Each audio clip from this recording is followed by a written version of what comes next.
சாப்பாடே வேண்டாம், எனக்கு பசியே இல்லை அப்படின்னு சொல்கிறவங்ககிட்ட ரொம்ப சீக்கிரமாக ஜீரணமாகி பசி எடுக்கிறதுக்கு இந்த சட்னியை ஒரு டைம் செஞ்சு கொடுத்து பாருங்களேன்.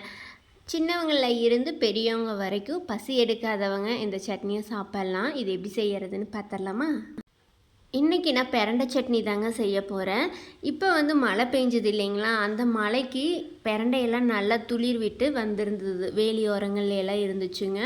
அதில் நான் கலெக்ட் பண்ணியிருக்கேன். கிட்டத்தட்ட ஒரு கட்டளவு இருக்குதுன்னு வச்சுக்கோங்களேன்.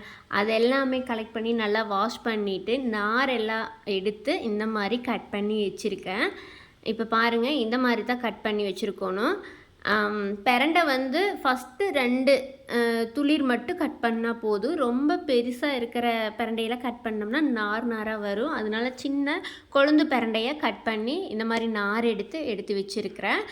ஒரு தட்டு நிறைய இருக்குதுங்க. இது கிட்டத்தட்ட ஒரு 1/4 கிலோவுக்கு மேலேயே இருக்குதுன்னு வச்சுக்கோங்களேன். இப்போ இதை எப்படி சட்னி செய்கிறதுன்னு பார்க்கலாம். ஸ்டவ் ஆன் பண்ணி கடாய் வச்சுக்கோங்க. இதில் 2 டீஸ்பூன் எண்ணெய் சேர்த்துக்கோங்க. எண்ணெய் காஞ்சதுக்கப்புறமா நம்ம கட் பண்ணி வச்சுருக்கிற பிரண்டையை மீடியம் ஃப்ளேமில் வச்சு நல்லா வதக்கிக்கலாங்க.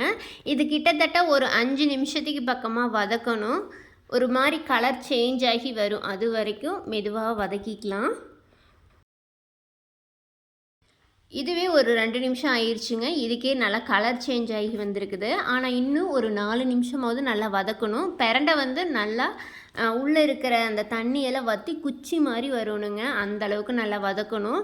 நல்லா வதக்காமல் சட்னி செஞ்சோம்னா அரிப்பு எடுத்துருங்க. அதுக்காகத்தான் இந்த மாதிரி நல்லா வதக்கிறது. பிரண்டைக்கு நார் எடுக்கும்போது கையில் எண்ணெய் தேய்ச்சிக்கிட்டு தான் நார் க்ளீன் பண்ணணுங்க. அப்போ தான் கையில் அரிப்பு இல்லாமல் இருக்கும். இப்போ பாருங்கள், இந்த அளவுக்கு நல்லா வதக்கிட்டால் போதும். கொழுந்து பிரண்டையில் கொஞ்சம் கலர் ரொம்ப சேஞ்ச் ஆகி வந்துருச்சு. அதை விட கொஞ்சம் முத்தின பிரண்டையெல்லாம் இந்த அளவுக்கு இருந்தால் போதுங்க. இப்போ பாருங்கள், ஒரு தட்டு நிறைய வச்சுருந்தேன். இப்போ அதுலேயே அரை தட்டுக்கு தான் வந்திருக்குது. இந்த அளவுக்கு வதக்குனா போதும். இது அப்படியே ஒரு பக்கம் இருக்கட்டும். இப்போ மறுபடியும் அதே கடாயில் இன்னும் கொஞ்சம் எண்ணெய் சேர்த்துக்கலாங்க. இது கூட நம்ம கட் பண்ணி வச்சுருக்கிற வெங்காயத்தை இப்போ இது கூட சேர்த்துக்கலாம். இது ஒரு 100 கிராம் அளவு இருக்குங்க. இது கூட ஒரு 5-6 பல் பூண்டு சேர்த்துக்குங்க. காரத்துக்கு நான் 3 வரமிளகாய் சேர்த்துக்கிறேன். உங்கள் காரத்துக்கு தகுந்த மாதிரி நீங்கள் அட்ஜஸ்ட் பண்ணி சேர்த்துக்குங்க.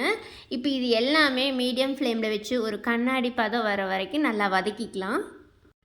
இது கூடவே 2 பழுத்த தக்காளியை சேர்த்துக்கலாம். இந்த தக்காளி வதங்குற அளவுக்கு தேவையான அளவு உப்பும் சேர்த்து நல்லா வதக்கிக்கலாங்க. அப்போ தான் தக்காளி நல்லா மசிஞ்சு வரும். தக்காளி எல்லாமே நல்லா மசிஞ்சு வந்ததுக்கு அப்புறமா ஸ்டவ்வை ஆஃப் பண்ணிவிட்டு நம்ம ஆல்ரெடி வதக்கி வச்சுருக்கிற பிரண்டையும் இது கூட சேர்த்துக்கலாங்க. இது கூடவே சின்ன நெல்லிக்காய் சைஸ் புளியும் சேர்த்து நல்லா கலந்து விட்டு ஆற வச்சிடலாம். அதுக்கப்புறமா நம்ம மிக்ஸி ஜாரில் சேர்த்துக்கலாங்க. இந்த சட்னி அரைக்கும்போது மறக்காமல் ஒரு 2 ஸ்பூன் அளவு கருப்பட்டி சேர்த்துக்குங்க. கருப்பட்டி சேர்த்து இந்த சட்னி செய்யும்போது அவ்வளோ டேஸ்ட்டாக இருக்குங்க. நீங்கள் கருப்பட்டிக்கு பதிலாக கரும்பு சக்கரை கூட சேர்த்துக்கலாம், நாட்டு சக்கரை சேர்த்துக்கலாம். ஆனால் வெள்ளை சக்கரை அவ்வளோ டேஸ்ட் கொடுக்காது. எல்லாமே மிக்சியில் சேர்த்துனதுக்கப்புறமா 2 ஸ்பூன் அளவு கருப்பட்டி, 2 ஸ்பூன் அளவு தேங்காய் துருவல் சேர்த்து நல்லா கொரப்பாக அரைச்சிக்குங்க. நல்லா நைஸாக பேஸ்ட்டு மாதிரி அரைக்கக்கூடாது. தேவைப்பட்டால் கொஞ்சமாக தண்ணியும் சேர்த்து இந்த மாதிரி அரைச்செடுத்தா போதுங்க. நம்ம எடுத்த பிரண்டையிலேயே ஒரு சில பிரண்டை 1-2 முத்துன பிரண்டையாகவும் இருந்திருக்குது. அதனால அங்கங்கே கொஞ்சம் நாராகவும் இருந்திருக்குதுங்க. அது பிரச்சனை இல்லை, நல்லா டேஸ்ட்டாக தான் இருக்கும். இந்த பிரண்டை சட்னியை 2-3 நாள் வச்சு கூட சாப்பிட்லாங்க. அவ்வளோ டேஸ்ட்டாக இருக்கும். அந்த காலத்தில் பாட்டி எல்லாமே நல்லா கல்ச்செக்கில் போட்டு ஆட்டி 2-3 நாள் வச்சு சாப்பிடுவாங்கன்னு சொல்லுவாங்க. கருப்பட்டி சேர்த்து செய்யும்போது ரொம்ப டேஸ்ட்டாக இருக்குங்க. நீங்களும் மறக்காமல் இந்த மாதிரி சட்னியெல்லாம் குழந்தைகளுக்கு செஞ்சு கொடுங்க. பசியே எடுக்கலை, பசிக்கலை, எனக்கு சாப்பிடவே பிடிக்கலாம் அப்படின்னு சொல்கிறவங்களுக்கு எல்லாமே இந்த சட்னியை வாரத்தில் ஒரு 2 நாளாவது முடிஞ்ச வரைக்கும் கொடுத்து பாருங்கள். ஒரே மாதத்தில் உங்களுக்கு நல்ல ரிசல்ட்டு கிடைக்கும். இப்போ மழை பெஞ்சிருக்கிறதுனால சூப்பர் மார்க்கெட்டில் எல்லாமே பிரண்டை கட்டுக்கட்டாக விற்கிறாங்க. நீங்கள் முடிஞ்சால் இதை வாங்கி சமைச்சு பாருங்கள், நல்லா டேஸ்ட்டாக இருக்கும். இன்றைக்கி எங்கள் வீட்டில் இந்த பிரண்டை சட்னிக்கு சாதத்தோடு மிக்ஸ் பண்ணி தாங்க சாப்பிட போகிறோம். அவ்வளோ டேஸ்ட்டாக இருக்குங்க. அந்த புளிப்போட புளிப்பு, மிளகாயோட காரம், உப்பு, கருப்பட்டியோட இனிப்பு எல்லாம் ரொம்ப டேஸ்ட்டாக இருக்கும். நீங்களும் மறக்காமல் ட்ரை பண்ணி பார்த்துட்டு எப்படி இருக்குன்னு மறக்காமல் கமெண்ட் பண்ணுங்கள். இந்த ரெசிபியை பார்த்துட்டு நீங்களும் மறக்காமல் செய்வீங்கன்னு நான் நினைக்கிறேன். அடுத்ததாக ஒரு வீடியோவில் பார்க்கலாமா?